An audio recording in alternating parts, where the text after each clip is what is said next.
All right, wrapping up media here for TCU week, offensive line day on the podium. Here's what we learned today from the Buffs. Well, sometimes you just got to light fires under guys. Sure. You know, because you can be, you know, the strongest dude in the world, or be able to keep guys out on the edge and whatnot. But if you're just kind of halfway going through the motions or anything, like, you have to have a reality check, because we're not the only ones who are looking at that, especially if they want to go to the next level. Like, we can't set them up for failure, because that would be bad on us. And that's just our way of doing it, and also rewarding Roy for kicking tail in practice, you know, and doing what he needs to do. Because at the end of the day, the best five are going to get on the field. Have you seen what you needed to see from Larry since he's been back in that position? Yeah. But every week's different. Yeah. Every week's different. You know, you wake up one day and, you know, your head might hurt, or your stomach might hurt, or whatever, and you got to push through. And if you don't, guess what? Somebody else is there to take your job.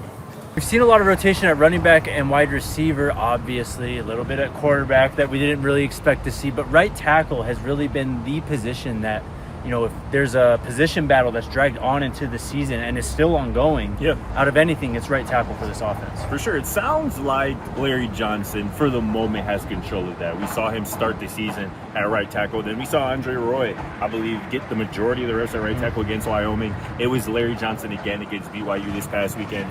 And you heard it from Coach Gunner right there. Sometimes it just takes a little kick in the pants, you know, to make sure that guys are staying locked in and staying fired up and staying connected in. Especially when you have a guy like Andre Roy who's not starting but is showing you promise in practice. You know, came over from Maryland with a few starts under his belt. When guys show you that they deserve reps, you got to reward them. And I think that's what we saw. And it's good that you have two really solid options at right tackle, whether it is Big Larry Johnson, whether it is Andre Roy. And that's a great thing. I mean, right tackle alone, like, kind of shows off exactly why this offensive line has improved so much. It's the depth, clearly, right? Definitely. I mean, Larry Johnson comes in, massive frame. We expect big things out of him. Andre Roy has that experience playing, I believe, left tackle more so than right tackle, but has game experience. You still have Phillip Houston, who's yet to see the field. We got an update on Carday Smith today, too, the true freshman. So the depth of Colorado's offensive line is truly shining at this point. You know, the leadership on this team can definitely use some work. You know, we've been, you know, just focusing on our room. You know, it's a bunch of older guys. It's a bunch of guys who have already done it. So, you know, we kind of lead by example in our room. Like, we make sure to do as much as we can to prepare for the game and everything like that. And at practice, we might go through adversity every day at practice. At some point or during the game, and we just try to keep our head, you know, right here instead of getting too high, getting too low during the game. We just try to focus on our job each and every play. Well, it's by example. It's by play on the field. You can't beat the talk. You have to do the action too. Like, yeah, there's time for jumping in and voicing an opinion, but if you go to work and do what you're supposed to do, everybody else falls in suit too. But at the same time, you can't have bad habits and good play. Like, you have to have both.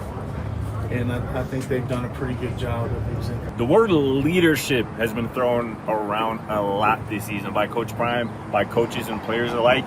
And we just heard Xavier Hill right there. He was asked about it, and Xavier goes, the leadership on this team could use some work.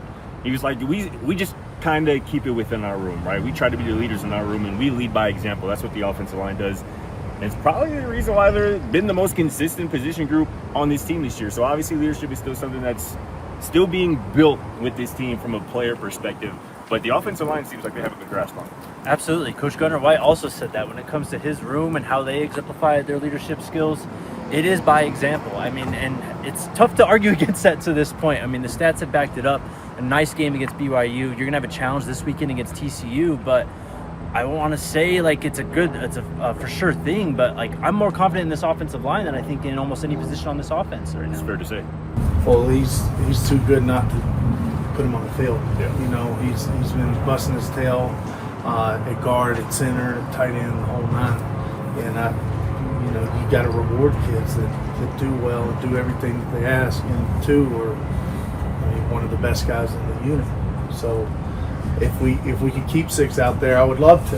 Yeah. But I mean, that's not the way that it works.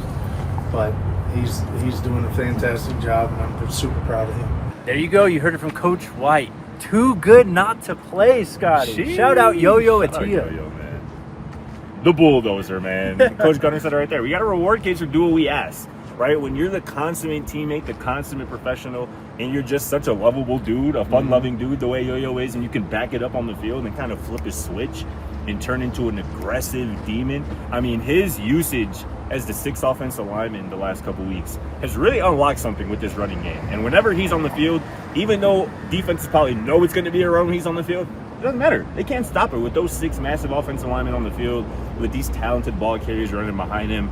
YoYo Atia has quietly become, I don't know how to phrase this, but he has quietly become one of the best, I'm going to say it this way, underclassmen on this team. Yes, And that's yes. a really bright sign, a good sign for the future of this offensive line. It's exactly where I was going to go. You know, we've talked a lot this week about the youth movement of this team, Yeah. you know, with the potential of what this season could be, what it can't be. You need these young guys to step up at some point. And YoYo Atia looks like he's going to be a piece for this team for the long haul.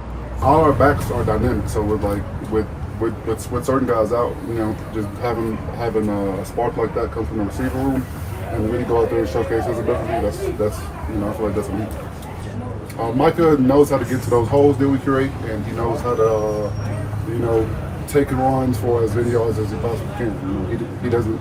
He's not a soft runner, so you know, whenever he does break out the second level, you know, we can expect, you know, him to pick up as many as he can.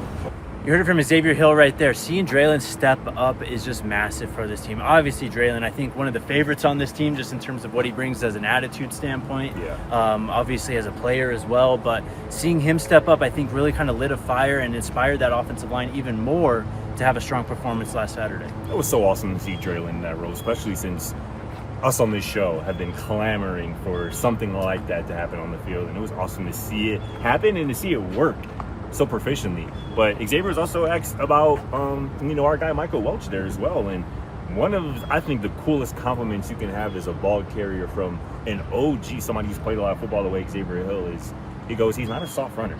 He goes, he finds the holes that we create for him. That's also him basically saying that Micah's vision is elite. And that's something that you always talked about with Micah as well. So we don't know if DeKalen Taylor or Simeon Price are going to be back this week for TCU. We'll have a better idea tonight when the first availability report of the week drops. But even if those two guys aren't back in the fold this week, Draylon Miller and Michael Welch are a more than valid 1-2 punch at right now.